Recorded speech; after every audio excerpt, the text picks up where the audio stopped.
It's time for the news. The President of the Republic, Mr. Abdelmadjid Tebboune, has left Moscow for Algiers at the end of a 3-day state visit to the Russian Federation at the invitation of his Russian counterpart, Vladimir Putin. During the St. Petersburg Forum, President Tebboune invited public companies and the private sector in Russia and in the world to explore business environment in Algeria and benefit from the incentives it offers. As fighting continues in Ukraine, members of the African Peace Mission are meeting today in St. Petersburg, Russian President Vladimir Putin, in an effort to secure an end to hostilities in the country.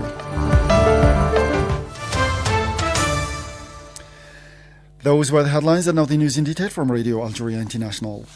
First, the President of the Republic, Mr. Abdelmadjid Tebboune, has left Moscow for Algiers at the end of a 3-day state visit to the Russian Federation at the invitation of his Russian counterpart, Vladimir Putin.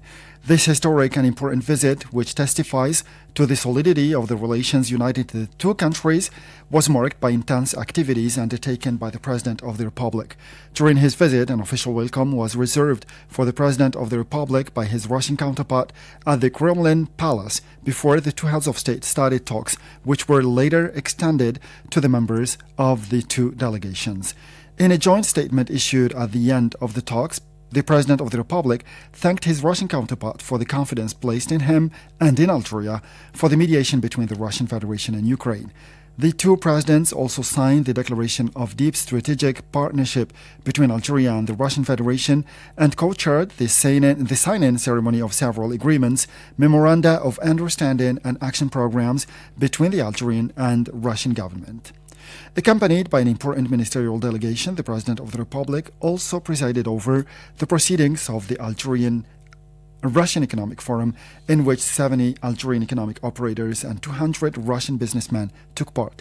Speaking at this forum, President Tebboune affirmed that Algeria had initiated a multi-dimensional economic recovery program and had made 2023 the year of economic recovery. The President of the Republic also inaugurated the commemorative stele of the founder of the modern Algerian state, Emir Abdelkader, in the city center of Moscow.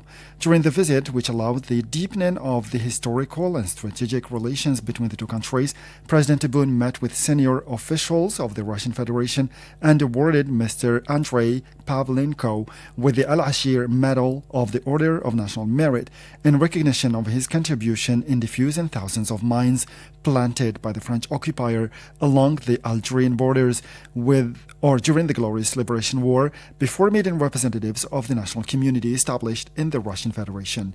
On the last day of his visit, the President of the Republic took part in the proceedings of the St. Petersburg International Economic Forum. Answering a question asked by the moderator of the forum on Algeria's positions and stances, the President of the Republic said in one word that the Algerians were born free and will remain free in their decisions and in their actions. أرد على ذلك بكلمة واحدة أن الجزائريين ولدوا أحرار وسيبقوا أحرار في قرارهم وفي تصرفاتهم.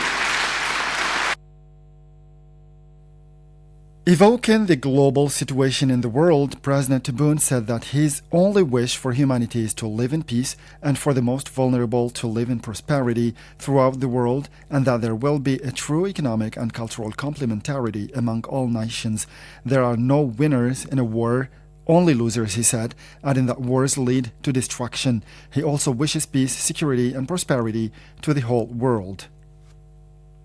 أمنيتنا الوحيدة للبشرية أن تعيش في سلام وأن الرقي يمس المستضعفين حاليا في كل العالم وأن يكون تكامل حقيقي اقتصادي وثقافي بين كل الشعوب في المعمورة.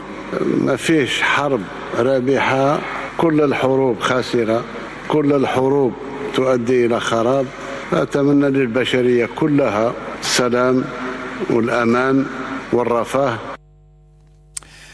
During the forum, the President of the Republic indicated that Algeria is witnessing an important phase in its inclusive development path through its national strategy, as it has become a promising investment destination thanks to the pivotal reforms undertaken by the government and the many incentives which created a stimulating environment for economic operators in a country determined to implement a promising investment plan in the coming years, especially in the fields of energy, infrastructure, agriculture, pharmaceutical products, and various industries, including food industries and transformation industries. تشهد الجزائر مرحلة مهمة في مسيرتها التنموية الشاملة من خلال استراتيجياتها الوطنية، حيث أصبحت حاليا وجهة للاستثمار واعد بفضل الإصلاحات المحورية التي جسدتها الحكومة والتحفيزات العديدة التي كرست مناخا محفزا للمتعاملين اقتصاديا في بلد عازم على تنفيذ خطة استثمارية طموحة في السنوات المقبلة، لا سيما في مجالات الطاقة والبنية التحتية والفلاحة والمنتجات الصيدلانية والصناعات المختلفة، بما فيها الصناعات الغذائية والتحويلية. President Tebboune also affirmed on the occasion that the door is open for the economic operators who can rely on the Algerian government support for investors.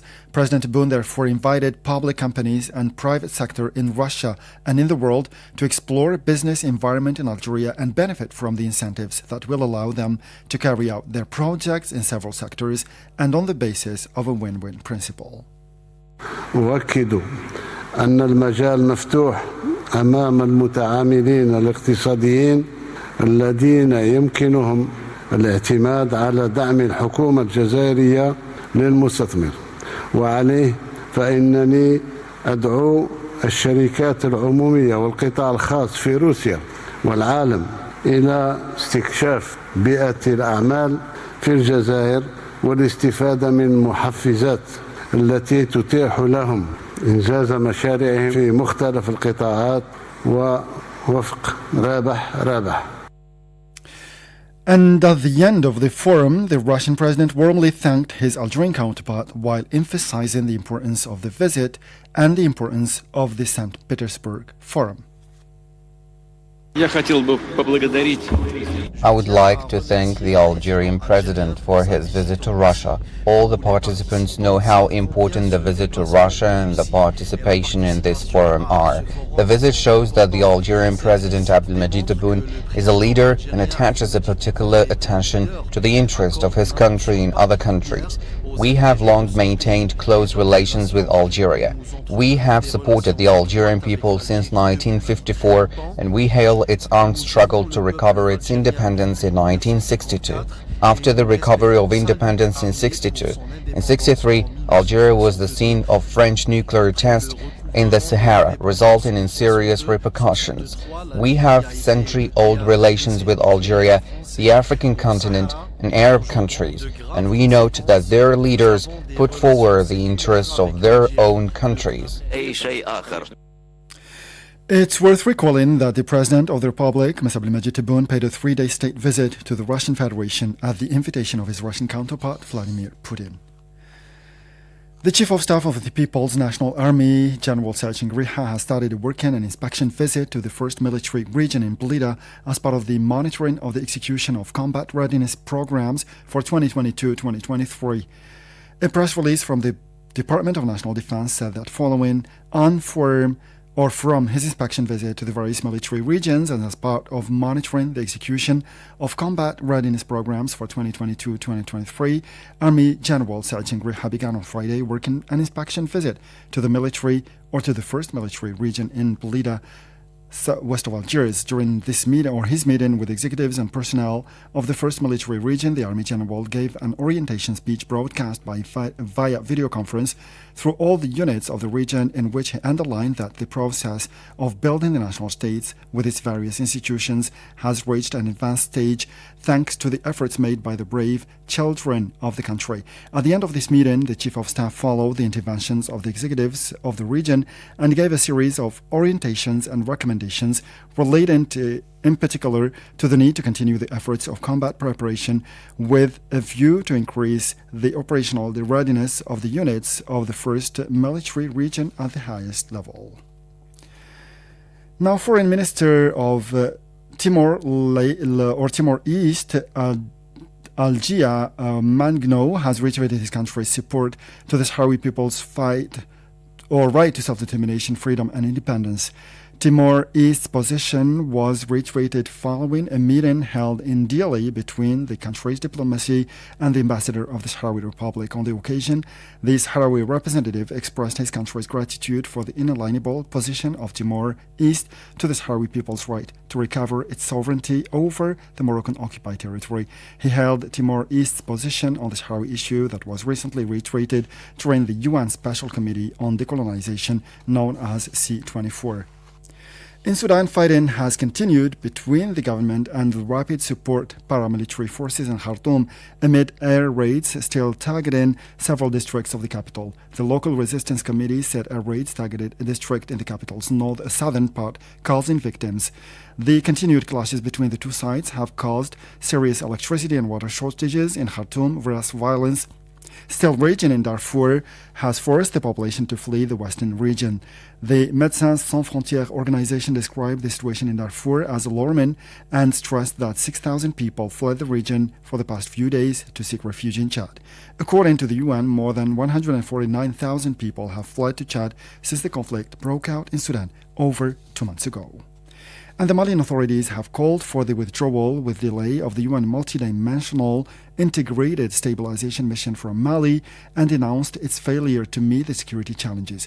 Addressing the UN Security Council's members, the Malian foreign minister argued that the UN mission seemed becoming part of the problem by fueling tension, which is exacerbated by serious allegations that could undermine peace and reconciliation and national cohesion in the country. He stressed that such a situation triggered off a feeling of suspicion among the population and a crisis of confidence between the Malian authorities and the UN mission. Meanwhile, the people in Mali will go to the polls as part of a referendum on a new constitution, the fourth since 1974. The vote is seen as a major step towards a reinstatement of a civilian rule in the country.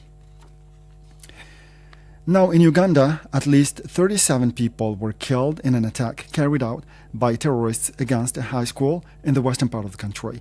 The spokesman of the National Police said 8 people were wounded in the attack and were in a critical condition at hospital.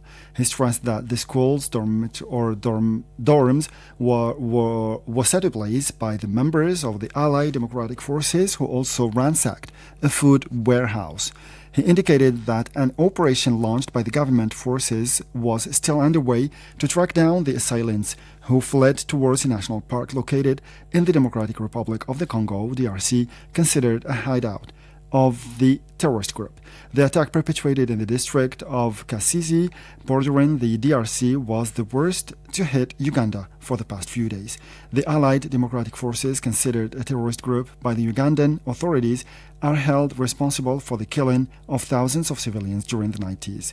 80 students were burnt alive and more than 100 were abducted in an attack launched by the terrorists targeting an institute of technical studies in an area bordering DRC. Russia said it repelled a Ukrainian drone attack targeting an oil refinery in the region of Bryansk on the border with Ukraine. The regional governor said the drone attack targeting the refinery of Druzhba was repelled overnight by the Russian anti-air defense batteries. A few days ago, Russia affirmed having neutralized 9 drones over the region of Crimea.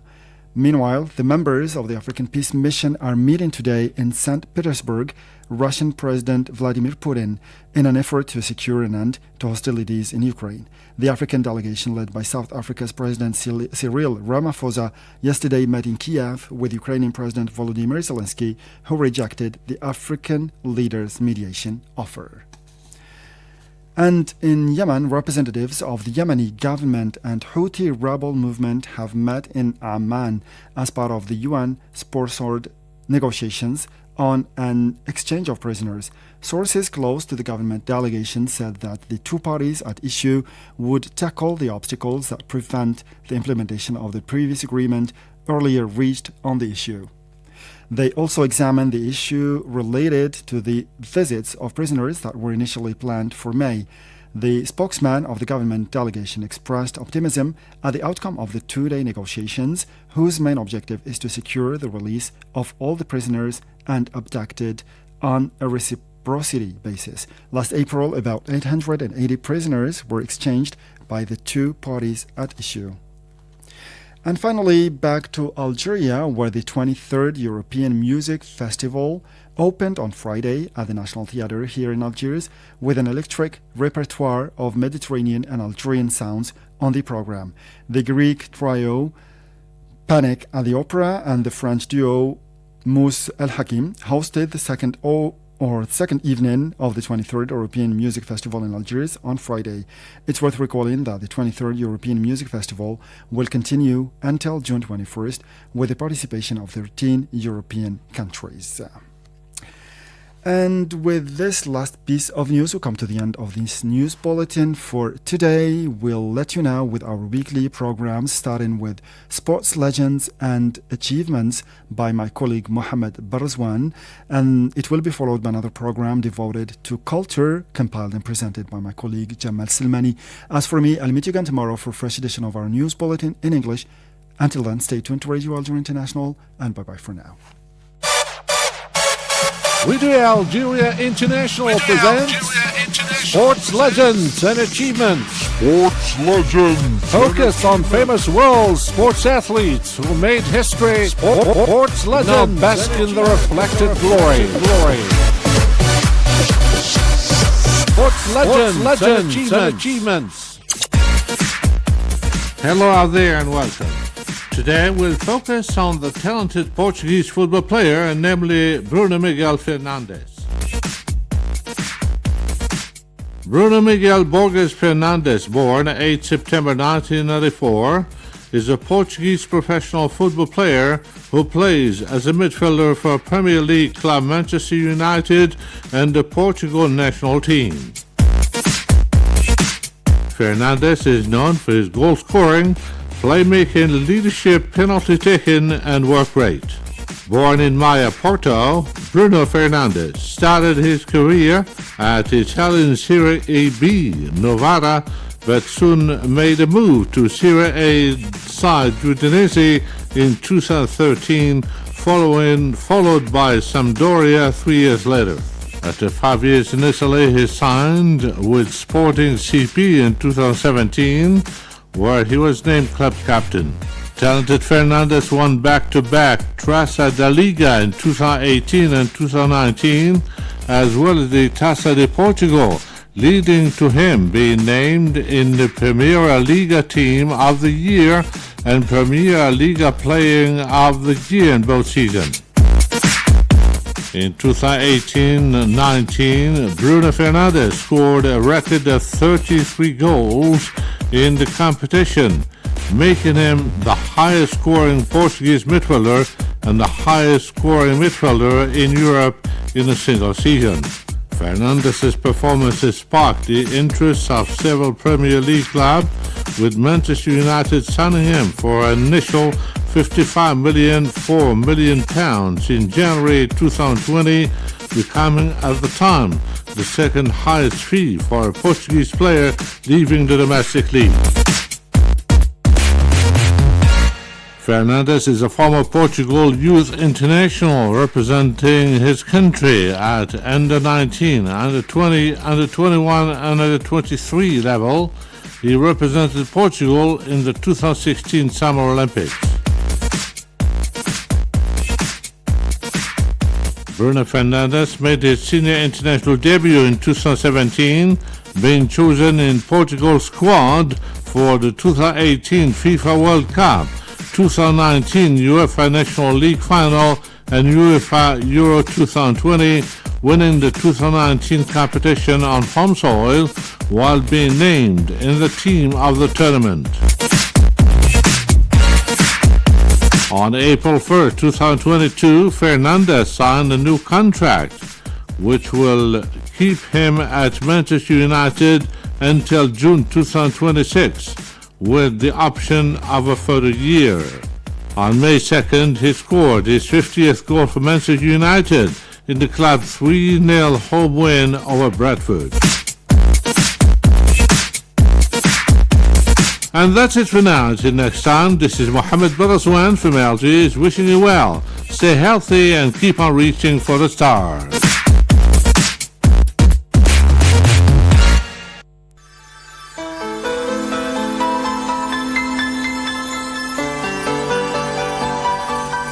Welcome to your weekly program, Destination Algeria. I'm Jamal Soumani.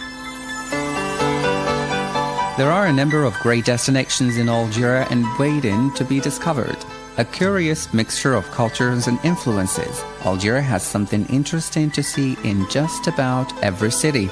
The country is also the first largest on the African continent, so you can be sure that there are plenty of towns and cities to visit.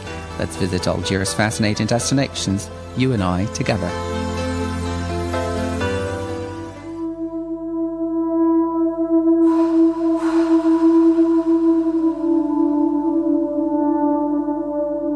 Stories of dinosaurs have long fueled the imaginations of humans, with ongoing discoveries in different parts of the world providing more information on these gigantic prehistoric creatures and offering theories on what led to their extinction.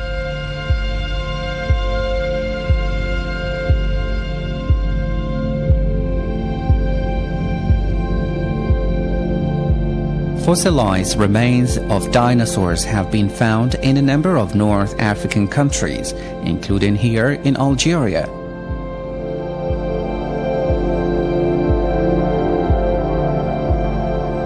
With each discovery being important in piecing together the history of the various species of dinosaurs and their habitats. Fossils of the genus Brachiosaurus were first discovered in the Grand River Canyon of western Colorado, United States, and were described in 1903 by American paleontologist Elmer Riggs, who declared it to be the largest known dinosaur at the time. Fossil remains were discovered in the Sahara Desert of eastern Algeria and were assigned in 1960 the genus Brachiosaurus, with the species Nogardi distinguishing it from other dinosaurs in the genus, although there is some dispute as to whether this classification is correct. Fossils recovered from the site included a scrum, some phalanges, and some of the left metacarpals. The scrum, a triangular bone at the base of the spine in the back part of the pelvis, measured a length of 130 centimeters for 4 vertebrae, being exceptionally large compared with Brachiosaurus species discovered elsewhere.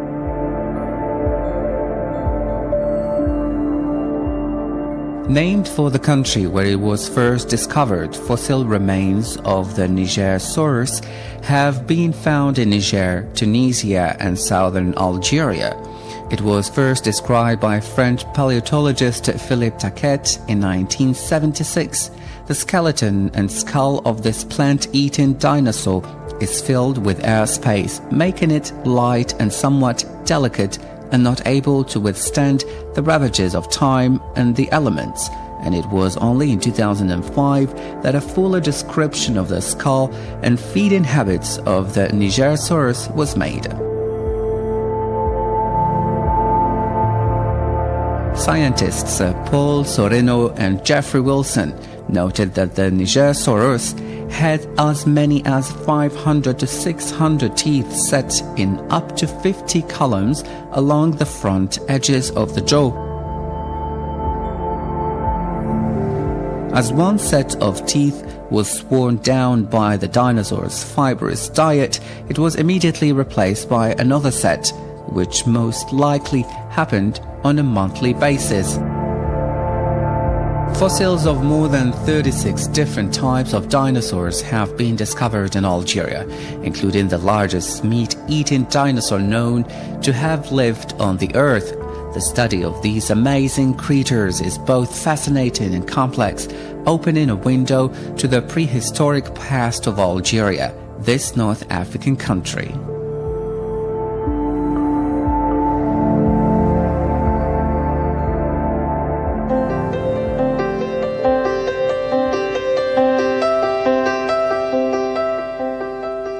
Today, in the second part, we introduce you to Algerian artist Mohamed Zmirli.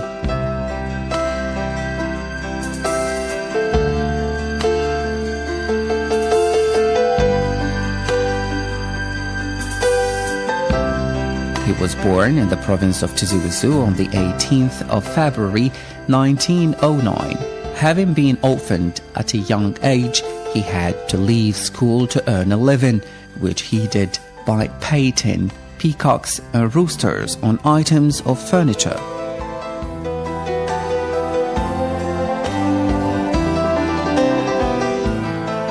At the age of 15, he managed to make his way to Algiers, where he discovered his talent for the fine arts, completing his first still life painting in 1930.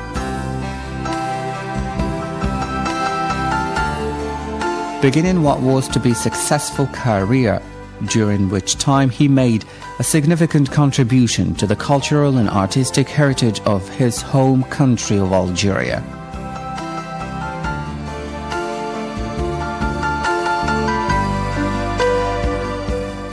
Mohamed Zmirli held his first exhibition in 1935 and regularly exhibited his works at various events, including those organized by the Union of Artists of North Africa, the Société des Arts et Lettres d'Algérie, and Artistes Libres.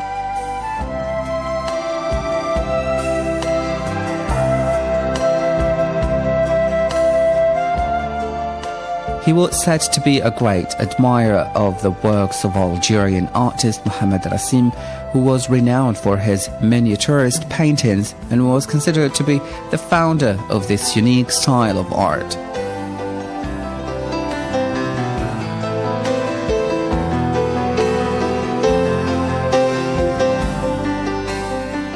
In 1944, he met with Mohamed Rassim, where the subject of an exhibition of Rassim's students and other Muslim painters was discussed.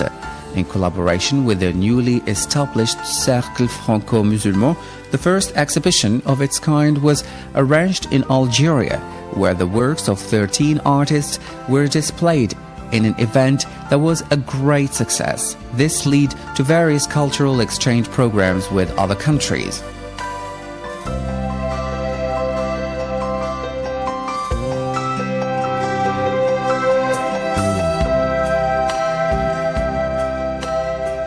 Awards received by Mohamed Zmirli include UAAN Honorable Mention in 1937 and 38, the Prize Kiken Award in 1945. Awards made posthumously include a decoration by the President of the Algerian Republic, a silver plate from the Minister of Culture. Mohamed Zmirli dedicated his life to promoting Algerian art, and in recognition of his efforts, an art gallery is named after him at the House of Culture of Tizi Ouzou, as well as a room at the National Museum of Fine Arts of Algiers. He died on the 9th of December 1984 in Algiers and was buried in his hometown of Tizi Ouzou in Algeria.